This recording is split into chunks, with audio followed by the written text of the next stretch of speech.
कहते हैं किसी जगह एक शख्स रहता था जिसके 3 बेटे थे। उस शख्स ने अपने उन तीनों बेटों के नाम अब्दुल्ला रखे हुए थे। दिन गुजरते रहे, हत्ता कि उसे मर्जुल मौत ने आन लिया। उसने अपने तीनों बेटों को बुलाकर वसीयत की कि अब्दुल्ला को विरासत मिलेगी, अब्दुल्ला को विरासत नहीं मिलेगी और अब्दुल्ला को विरासत मिलेगी। उसके साथ ही उसकी रूह कब्ज हो गई। ये खुद तो फोत हो गया मगर अपने बेटों को हैरत में डाल गया कि कैसे फैसला करें किन 2 अब्दुल्ला को विरासत मिलेगी और किस एक को नहीं मिलेगी। तीनों ने फैसला किया कि शहर जाकर काजी से अपना मसला बयान करें और उससे कोई हल मांगें। तीनों अपने ज़ादे राह के साथ शहर के लिए आज़मे सफ़र हुए। रास्ते में उन्होंने एक ऐसे शख्स को देखा जो अपनी किसी गुमशुदा चीज़ को तलाश करता फिरता था। उन भाइयों के पूछने पर उसने बताया कि उसकी ऊँटनी गुम हो गई है, जिसे वो तलाश करता फिर रहा है। एक अब्दुल्ला ने पूछा, क्या तेरी ऊँटनी एक आंख से कानी थी? उस आदमी ने कहा, हाँ हाँ, ऐसा ही था। दूसरे अब्दुल्ला ने पूछा, क्या तेरी ऊँटनी एक टांग से लंगड़ी थी? तो उस आदमी ने जल्दी से कहा, बिल्कुल सही, मेरी ऊँटनी वाकई एक टांग से लंगड़ी थी। तीसरे अब्दुल्ला ने ऊँटनी के मालिक से पूछा, क्या तेरी ऊँटनी की दुम कटी हुई थी? तो उसने खुशी से कहा, बिल्कुल ठीक, मेरी ऊँटनी की दुम भी कटी हुई थी। बस अब जल्दी से बता दो मेरी ऊँटनी कहाँ है? तीनों अब्दुल्ला ने मिलकर जवाब दिया, बाखुदा, हमें आपकी ऊँटनी के बारे में कोई इल्म नहीं, हमने उसे हरगिज़ नहीं देखा। ऊँटनी का मालिक उनकी ये बात सुनकर गुस्से में पागल हो गया। उसने फैसला किया कि उन तीनों को खींचकर काजी के पास ले जाएगा। उसे पूरा यकीन था कि उसकी ऊँटनी को ये तीनों ज़िबा करके खा चुके हैं और अब अपने जुर्म को छुपाने के लिए झूठ बोल रहे हैं। ऊँटनी वाले ने जब तीनों को अपना इरादा बताया तो उन्होंने कहा, हमें कोई एतराज़ नहीं, क्योंकि हम खुद भी काजी के पास ही जा रहे हैं। जब ये चारों काजी के पास पहुँचे तो ऊँटनी वाले ने काजी से अपना किस्सा बयान किया।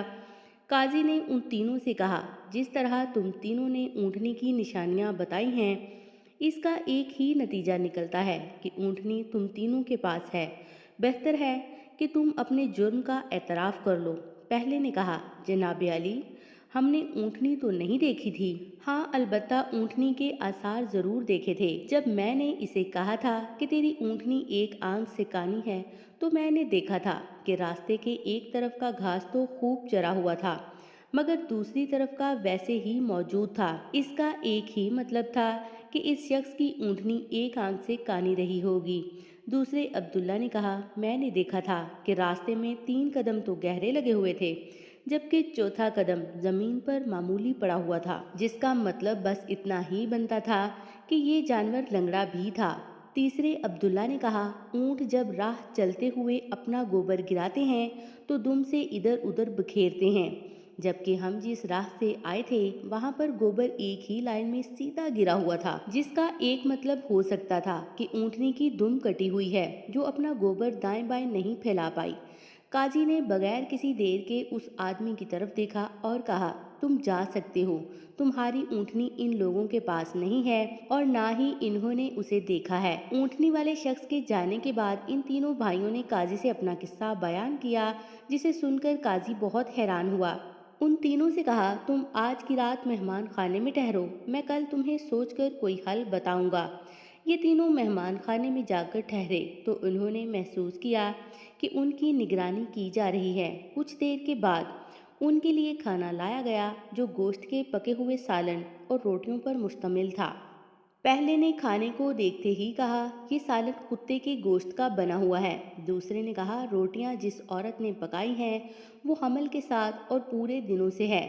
तीसरे ने कहा, ये काजी हराम की औलाद है। बात काजी तक पहुंच गई। उसने तीनों को दूसरे दिन अपनी अदालत में तलब कर लिया और तीनों से मुखातिब होकर कहा, तुम में से किसने कहा था ये कुत्ते का गोश्त पका हुआ है? पहला बोला, मैंने कहा था। काजी ने बावर्ची को बुलवा कर पूछा तो उसने एतराफ़ किया कि पकाने के लिए कुछ नहीं था।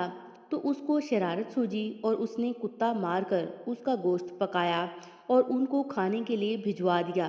काजी ने पहले तो पूछा, तुम्हें कैसे पता चला ये गोश्त कुत्ते का है? तो उसने बताया गाय, बकरी या ऊंट के गोश्त के नीचे चर्बी लगी होती है, जबकि ये सारा चर्बी नुमा था, जिसके नीचे कहीं कहीं गोश्त लगा हुआ था। काजी ने कहा, तुम वो अब्दुल्ला हो जिसको अपने बाप के माल से विरासत मिलेगी? काजी ने दोबारा उनसे मुखातिब होकर पूछा, किसने कहा ये रोटियां ऐसी औरत ने बनाई हैं जो 9 माह के हमल के साथ और अपने पूरे दिनों से है? जवाब में दूसरे ने कहा, मैं हूँ जिसने ये कहा था। काजी ने पूछा, तुम्हें क्यों कर ये लगा?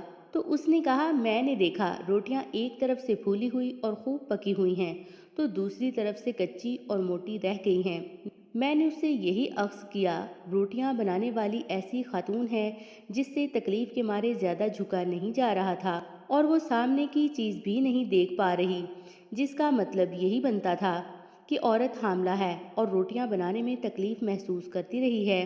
काजी ने इस दूसरे से भी कहा कि तुम वो अब्दुल्ला हो जिसे इसके बाप के तरका से विरासत में हिस्सा मिलेगा। फिर काजी ने तीनों से मुखातिब होकर पूछा, ये किसने कहा था? मैं वल्दुल हराम हूँ। तीसरे ने जवाब दिया कि मैंने कहा था।